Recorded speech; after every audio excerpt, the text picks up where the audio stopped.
Hello दोस्तों। इस video में हम class 10th geography chapter number 6 manufacturing industries को कंटिन्यू करेंगे। तो चलिए शुरू करते हैं। दोस्तों, पूरे दिन के अंदर हम लोग बहुत तरीके की चीज़ें यूज़ करते हैं, जैसे electric bulb, vegetable oil, cement items, glassware, automobile और एक्सेट्रा। ये सभी चीज़ें किसी न किसी इंडस्ट्री से बनकर आती हैं।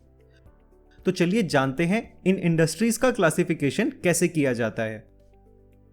तो सबसे पहला क्लासिफिकेशन है on the basis of source of raw materials used, यानी कि उस इंडस्ट्री का रॉ मटेरियल कहाँ से आता है। For example agro base industries, ये वो इंडस्ट्रीज होती है जहां पर रॉ मटेरियल बेसिकली एग्रीकल्चर से उत्पन्न होता है, जैसे कि cotton, woollen, jute, silk, sugar, T और कॉफी की इंडस्ट्री। दूसरा एग्जाम्पल है मिनरल बेस इंडस्ट्रीज। ये वो इंडस्ट्रीज होती हैं जहां का रॉ मटेरियल जमीन से निकलता है, जैसे कि आयरन, स्टील, सीमेंट, एल्यूमिनियम और पेट्रोकेमिकल्स। दूसरा क्लासिफिकेशन है according to their main role. इसमें दो क्लासेस आती हैं। फर्स्ट है बेसिक और की इंडस्ट्रीज। ये वो इंडस्ट्रीज होती हैं जो अपना रॉ मटेरियल किसी दूसरी इंडस्ट्री को फाइनल प्रोडक्ट्स बनाने के लिए यूज में देती हैं, जैसे कि आयरन और स्टील की स्मेल्टिंग, यानी कि उनको अपने ओर से अलग करना। दूसरी क्लास है कंज्यूमर इंडस्ट्रीज, यानी कि वो इंडस्ट्रीज जहां से फाइनल प्रोडक्ट डायरेक्टली कंज्यूमर के द्वारा यूज किया जाता है, जैसे कि sugar, toothpaste, paper, fans, machines etcetera. तीसरा क्लासिफिकेशन है on the basis of capital investment, यानी कि उस इंडस्ट्री के अंदर कितना पैसा लगाया गया है। एक स्मॉल स्केल की इंडस्ट्री वो इंडस्ट्री होती है जहां पर मैक्सिमम कैपिटल यानी कि मैक्सिमम इन्वेस्टमेंट 1 करोड़ रुपीस की गई हो। इससे ऊपर की जितनी बड़ी इंडस्ट्रीज होती हैं उनको एक लार्ज स्केल इंडस्ट्री में रखा जाता है। फोर्थ क्लासिफिकेशन है on the basis of ownership, यानी कि उस इंडस्ट्री पे किसका अधिकार है। Example number 1, public sector industries, वो इंडस्ट्रीज जिन पे गवर्नमेंट का अधिकार है। फॉर एग्जाम्पल भेल, भारत हैवी इलेक्ट्रिकल लिमिटेड। दूसरा एग्जाम्पल है प्राइवेट सेक्टर इंडस्ट्रीज। ये वो इंडस्ट्रीज होती हैं जो किसी इंडिविजुअल या ग्रुप के द्वारा चलाई जाती हैं, जैसे Bajaj auto limited, Reliance industries, future group, Dabur industries. तीसरा एग्जाम्पल है जॉइंट सेक्टर इंडस्ट्रीज। ये वो इंडस्ट्री होती है जो गवर्नमेंट और इंडिविजुअल्स दोनों के द्वारा जॉइंट वेंचर में चलाई जाती हैं। For example oil India limited. Fifth classification है on the basis of bulk and weight of raw material, यानी कि रॉ मटेरियल का वेट और बल्क कितना ज़्यादा है। इसमें सबसे पहला एग्जाम्पल है हैवी इंडस्ट्रीज, वो इंडस्ट्रीज जहां पर बहुत हैवी मटेरियल यूज होता है, जैसे कि आयरन और स्टील इंडस्ट्री। अगला एग्जाम्पल है लाइट इंडस्ट्री, यानी कि वो इंडस्ट्रीज जहां का रॉ मटेरियल लाइट वेट होता है, जैसे कि इलेक्ट्रिकल गुड्स बनाना।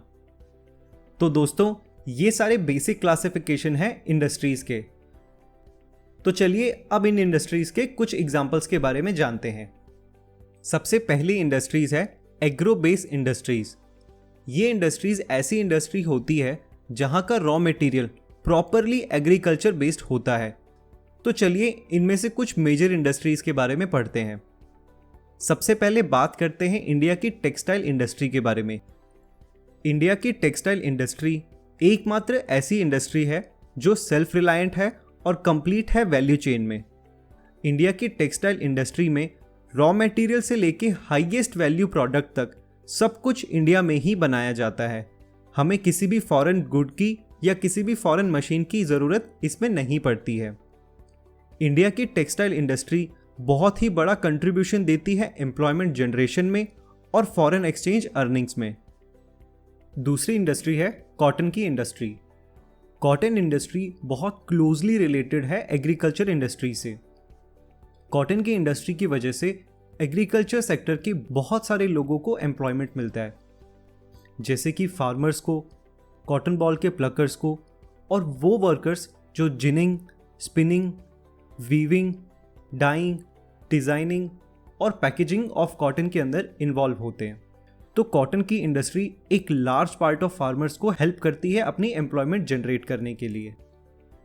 कॉटन इंडस्ट्री में मैन्युफैक्चर्ड गारमेंट बनाने के लिए सबसे पहले फाइबर प्रोडक्शन किया जाता है, जिसमें रॉ फाइबर बन के आता है। सेकेंड स्टेप होता है स्पिनिंग का। स्पिनिंग के स्टेप के बाद आपके पास यार्न मिल जाता है। अगले स्टेप में बने हुए यार्न को वीव या निट किया जाता है, जिसकी वजह से एक प्रॉपर फैब्रिक मिलता है। इस फैब्रिक को डाई किया जाता है और इसे फिनिशिंग टच दिया जाता है, जिसके बाद इस पे फाइनल गारमेंट बनाया जाता है। तो इस तरीके से पूरी कॉटन इंडस्ट्री काम करती है। इंडिया में जो फाइबर की स्पिनिंग का काम है वो बेसिकली महाराष्ट्र, गुजरात और तमिलनाडु में किया जाता है।